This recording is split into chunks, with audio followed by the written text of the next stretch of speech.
চোপড়া দার্জিলিং লোকসভা কেন্দ্রের এই চোপড়া, যেটা উত্তর দিনাজপুর জেলার মধ্যে পড়ে, এই চোপড়ায় অতীতে বহুবার বড় সড়ো গন্ডগোল হয়েছে। গত পঞ্চায়েত ভোট, গত বিধানসভা ভোটেও এই চোপড়া উত্তপ্ত ছিল। তবে এখনো পর্যন্ত আমি যেখানে রয়েছি সেই চোপড়া সাধুরামগঞ্জ দলুয়া প্রাথমিক বিদ্যালয়, বিশাল লাইন, মাঝে মধ্যেই উত্তেজনা ছড়িয়ে পড়ছে, কারণ এখানে কেন্দ্রীয় বাহিনী সব সময় ব্যস্ত থাকছে। কারণ এখানে বিভিন্ন জায়গাতে জটলা, বিভিন্ন জায়গাতে টোটো করে দলীয় পতাকা লাগিয়ে টোটো আসছে ভোটারদেরকে নিয়ে, সেই সমস্ত কিছু করতে গিয়ে কেন্দ্রীয় বাহিনী প্রায় জেরবার হয়ে যাচ্ছে। এবং পাশাপাশি কুইক রেসপন্স টিম কিউআরটি, সেই কিউআরটিও তারাও জেরবার হচ্ছে, কারণ এত মানুষ সকালবেলাতেই, এত মানুষ, অর্থাৎ মাত্র 9:45 বাজে, তাতেই এরকম লাইন। এবং গরমকে উপেক্ষা করার জন্য যত দ্রুত মানুষ চাইছেন ভোটাধিকার প্রয়োগ করতে, এবং দেখছেন এখনো পর্যন্ত শান্তিপূর্ণভাবেই ভোটাধিকার প্রয়োগ চলছে, এবং এখনো পর্যন্ত সেইভাবে কোনো বড় অশান্তির খবর। এবং মহিলাদের উপস্থিতিও চোখে পড়ার মতো। অভিজিৎ, একটু মহিলাদের সঙ্গে কথা বলা যাবে নাকি? সমস্ত সংসারের কাজ ফেলে তারা ভোট দিতে এসেছেন, এটাই তো উৎসব, এটাই তো উৎসবের মূল। ঠিকই অয়ন, গণতন্ত্রের উৎসবে মহিলাদের এই যে উপস্থিতি, এই উপস্থিতি প্রমাণ করে দেয় কতটা উৎসাহী তারা গণতন্ত্রের উৎসবে অংশ নিতে। দিদি, আপনার নাম? রূপালী রায়। এত সকালবেলা ভোট দিতে কেন? রোদ পরে। ভোটের জন্য? ঠিক। হ্যাঁ, আপনার নাম? রেণু শর্মা। তো এত সকাল সকাল ভোট? তাড়াতাড়ি হবে তার জন্য আসতেছি। রান্না বান্না হয়ে গেছে? হয়নি, খিদা পাচ্ছে।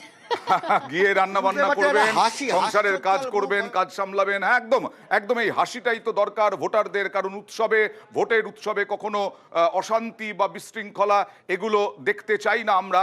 এখন হ্যাঁ, সামলাতে অবশ্যই ব্যস্ততা রয়েছে কেন্দ্রীয় বাহিনীর, কিন্তু অবশ্যই যে ছবিটা ভালো ছবি তা হলো বিশাল লাইন, মহিলা পুরুষ। সুকান্ত মজুমদার ভোটদান করলেন, আর বিষ্ণুপ্রসাদ শর্মাও কিছুক্ষণ আগে ভোট দিলেন। যার কথা বলছিলাম সেই বিষ্ণুপ্রসাদ শর্মা দার্জিলিং লোকসভা কেন্দ্রের নির্দল প্রার্থী। বিভিন্ন রকমের সমীকরণ ওখানে, তার মধ্যে আবার বিষ্ণুপ্রসাদ শর্মা, তিনি কি বললেন দেখুন। আলাদা রাজ্যের পক্ষে আজকে আমি ইলেকশন দিয়েছি, এই যে ভোট দিয়ে বেরোলাম, আমি খুবই খুশি আজকে। আমি খুব ভাগ্যশালী। আমি যে ভূমিপুত্রের ইস্যুটা বারবার তুললাম, কারণটা এটা, আমি নিজেকে ভোট দিতে পারলাম, রাষ্ট্রীয় ক্যান্ডিডেটরা, রাষ্ট্রীয় পার্টির ক্যান্ডিডেটরা যারা নিজেকে ভোট দিতে পারেন না। গোপাল লামার সঙ্গে তো কি লড়াই করব, উনি তো এত ভোট পাবেন না। এখন লড়াই আছে রাজু বিষ্টা ভার্সেস বিপি বাদল, বিষ্ণুপ্রসাদ শর্মা। আমি একা যে এই আলাদা রাজ্যের ইস্যুকে আমি বাঁচায় রেখেছি, এটা তো বড় জিত। এর থেকে বড় জিত আর কিচ্ছু হইতে পারে না। আমি ইস্যুকে বাঁচাইছি, এবার জনগণ যে জনাদেশ দিবে সেটাকে স্বীকার করবে। বিজেপি বিধায়ক বলছেন রাজু বিস্তার সঙ্গে তার লড়াই, গোপাল লামার সঙ্গে কোনো লড়াই নেই, গোপাল লামা ভোটই পাবেন না, বলছেন বিষ্ণুপ্রসাদ শর্মা বিজেপি বিধায়ক। গোপাল লামা ভোট দিলেন তার বুথে, এবং এবার ভূমিপুত্র তৃণমূল দাঁড় করিয়েছে, এবং তিনি সরকারি আধিকারিক প্রাক্তন। সেই গোপাল লামা কি বলছেন একবার দেখাবো। সম্পূর্ণ ভোটারদেরকে মতদান করার জন্য আমাদেরকে সুযোগ সুবিধা করে দিতে হবে। আপনাদের মাধ্যমে এই জানাতে চাচ্ছি, শান্তিভাবে সকালে ভোট গ্রহণ করুন। সকালে এই তো আমি গেলাম, বৌদ্ধ মন্দিরে গেলাম, একটু পূজা করে এলাম এখানে, তারপরে এখানে আমি আছি। একটু পরে আমার বিভিন্ন বুথে ঘুরতে যাব। আমি প্রীতমের কাছে যাব। কি অবস্থা, এটা ভোটারদের কাছে নেতিবাচক বার্তা দেবে না? বিষ্ণুপ্রসাদ শর্মা বলছেন রাজু বিস্তা হচ্ছে তার মূল প্রতিদ্বন্দ্বী। না, ভোটারদের সেটা ঠিক করতে দিন।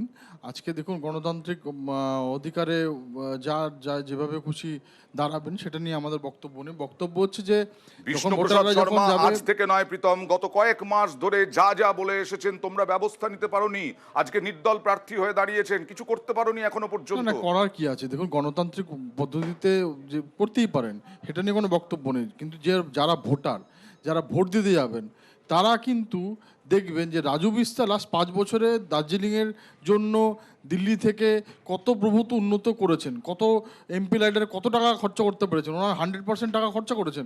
এবং প্রত্যেকটা জায়গায় যেসব দার্জিলিংয়ে, আমি প্রথমেই তোমাকে বললাম যে এই দার্জিলিং আমরা ছোটোবেলা থেকে শুনতাম ওখানে প্রচুর জল কষ্ট।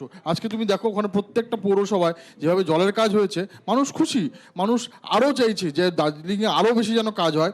এই যে আজকে মিস্টার সিংলাকে তুমি আজকে দেখালে, আজকে মিস্টার সিংলা সারা ভারতবর্ষকে রিপ্রেজেন্ট করেছে। আমরা দেখেছি এর আগে যখন G20 হয়েছে, এই শৃঙ্খলাকেও ঘুরে বেড়াতে দেখেছি, তখনও অনেক আওয়াজ উঠেছে যে শৃঙ্খলাই কি প্রার্থী হবে। এইটাই তো, মোদি ঘনিষ্ঠ, এইটাই কিন্তু অনেক জল্পনা কল্পনার পরে রাজু বিস্তা হলেন। ভারতীয় জনতা পার্টিতে সবাই চায় প্রার্থী হতে, তার কারণ হচ্ছে গণতান্ত্রিক অধিকার আছে, সবাই চায় যে এই পদ্মফুল চিহ্ন নিয়ে দাঁড়াতে, লোকেদের পাশে যেতে, কারণ জানে যে ওনারা দাঁড়াতে পারলে মোদিজির গ্যারেন্টি নিয়ে প্রত্যেকের কাজটা করতে পারবে। রাজু বিস্তা এত কাজ করেছেন, সেই কারণে তাকে প্রার্থী করা হয়েছে। জলের সমস্যা ছিল, সব সমস্যা ছিল, সেগুলো সমাধান করেছেন।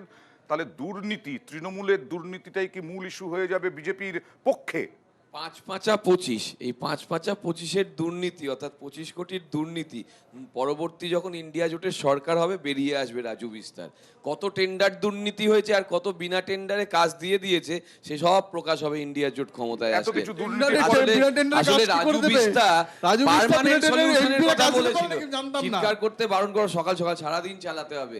রাজু বিস্তা এই যে পার্মানেন্ট সলিউশন গোর্খাল্যান্ড ইস্যু বারবার খোঁচা দিয়ে গিয়েছে, আর বিজেপি ওখানে বলেছে না না আমরা এখানে কিছু বলছি না। এই পার্টি সবসময় মুখ আর মুখোশ আলাদা। এদের সমস্যাটা হচ্ছে এরা পার্লামেন্টে রাজু বিস্তাকে দিয়ে বলাবে যে আমাদের পার্মানেন্ট সলিউশন চাই, গোর্খাল্যান্ডের ব্যাপারটা চাই। আবার ওই যে কি সব লোকজন যাদেরকে নাকি খুঁজে খুঁজে পাওয়া যায় না, যারা নাকি খুব ওখানে সন্ত্রাস করেছে, বিচ্ছিন্নতাবাদ নিয়ে তুমি জিজ্ঞেস করছিলে, সেই বিচ্ছিন্নতাবাদীরা যারা সমর্থন করছে তাদের সঙ্গে হাতে হাত ধরি করে এগিয়ে যাচ্ছে এই ভোটে। রাজু বিস্তারা বিজেপিকে যেভাবে ব্যবহার আচ্ছা, করেছে। একটু আসবো। সুকান্ত মজুমদার বাইরে চলে এলেন, এখনো পর্যন্ত যা জানা যাচ্ছে সম্ভবত এখনো ভোট দিতে পারেননি। কেন ভোট দিতে পারলেন না কথা বলবো প্রতিনিধি ভেঙ্কটেশ্বরের সঙ্গে। ভেঙ্কটেশ্বর, কি সমস্যা হয়েছে?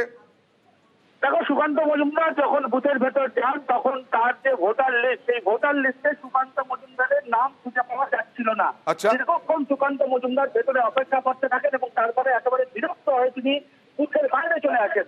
বাইরে চলে এসে যে সমস্ত বুথ কর্মীরা রয়েছে তাদের কাছে জানতে চান এবং সেখানে বিরক্তি প্রকাশ করেন। তিনি বলেন যে আমার নামটাই কি বাদ দিয়ে দেওয়া হলো নাকি, এমন প্রশ্ন কিন্তু তোলেন সুকান্ত মজুমদার। শেষ পর্যন্ত অনেক খোঁজাখুঁজির পরে সুকান্ত মজুমদারের নাম ভোটার যে লিস্ট, ভোটার লিস্টে পাওয়া গিয়েছে এবং তারপর সুকান্ত মজুমদার ভেতরে প্রবেশ করেছেন এবং এই মাত্র তিনি ভোট দিলেন এবং ভোট দিয়ে তিনি সস্ত্রীক সেই বুথ থেকে বেরিয়ে চলেছেন। অর্থাৎ বুথে তিনি প্রবেশ করলেন, সেখানে তার নাম খুঁজে পাওয়া যাচ্ছিল না ভোটার তালিকায়।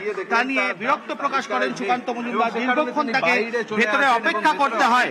তারপর সুকান্ত মজুমদার বাইরে এসে যেখানে তোমার ভোটার যে সহায়তা কেন্দ্র, সেখানে যারা যে সমস্ত সহায়তা কেন্দ্রের কর্মীরা থাকে তাদের কাছ থেকে যখন ভোটার তালিকা তিনি পরীক্ষা করেন তখন দেখা যায় যে অনেক পেছনে সেই ভোটার তালিকার যে লিস্ট সেখানে নাম রয়েছে। তার পরবর্তীকালে সুকান্ত মজুমদার ফের বুথের ভেতরে তিনি প্রবেশ করলেন এবং প্রবেশ করার পর তিনি ভোট দিয়ে এই মাত্র বুথ থেকে বেরোলেন।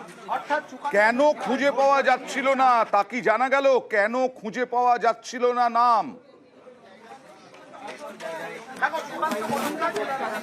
ভোটার তালিকার তার নাম সেই তালিকার নম্বর অনুযায়ী তার নাম পাওয়া যাচ্ছিল না। সেখানে কিন্তু যারা প্রিজাইডিং অফিসার বা যারা পোলিং এজেন্ট থাকে, তুমি জানো যে বুথের ভেতরে, তারাও কিন্তু দীর্ঘক্ষণ খুঁজে পাননি সুকান্ত মজুমদারের নাম। তারপরে বাইরে এসে ভোটার যে সহায়তা কেন্দ্র, সেখানে দীর্ঘক্ষণ তিনি নিজে ভোটার তালিকা খতিয়ে দেখেন এবং খতিয়ে দেখে দেখা যায় যে 700 পরে তার যে ক্রমিক নম্বর সেখানে তার নাম রয়েছে। তার পরবর্তীকালে সুকান্ত মজুমদার ফের বুথের ভেতরে প্রবেশ করেন এবং বুথের ভেতর প্রবেশ করে তিনি এবং তার স্ত্রী ভোট দিয়ে এই মাত্র বুথ থেকে বেরোলেন এবং তিনি তার যে পরবর্তী গন্তব্য সেখানে তিনি রওনা হবেন। বেশ, ধন্যবাদ। সুকান্ত মজুমদার প্রথমে খুঁজে পাওয়া যাচ্ছিল না, তার নাম, বিরক্ত হয়ে বেরিয়ে এসেছিলেন, তারপরে অবশেষে তার নাম খুঁজে পাওয়া যায়, তারপরে তিনি সস্ত্রীক ভোট দেন। এবার তিনি বিভিন্ন জায়গায় ঘুরবেন, ভোট কেমন হচ্ছে দেখবেন। এরপরে চলে যাব সরাসরি কালিয়াগঞ্জে চলে যাব মুক্তার কাছে। মুক্তা, কিরকম ভোট চলছে? দেখছি তো বেশ লাইন, প্রখর রোদ এবং তার সঙ্গে গরম, উৎসাহ হচ্ছে সকাল সকাল ভোট দেওয়ার।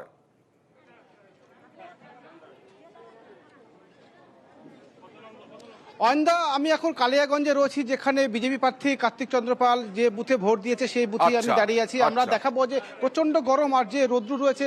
দেখতে পাচ্ছি যে মহিলারা লম্বা লাইন কিন্তু সকাল থেকে দাঁড়িয়ে আছে এই বুথে। কিন্তু ইভিএম মেশিন প্রায় 1 ঘন্টা খারাপ ছিল, প্রচন্ড কষ্ট পেতে হয়েছে বলে অভিযোগ করছে যারা ভোট দিতে এসেছিলেন, তারা অভিযোগ করছেন।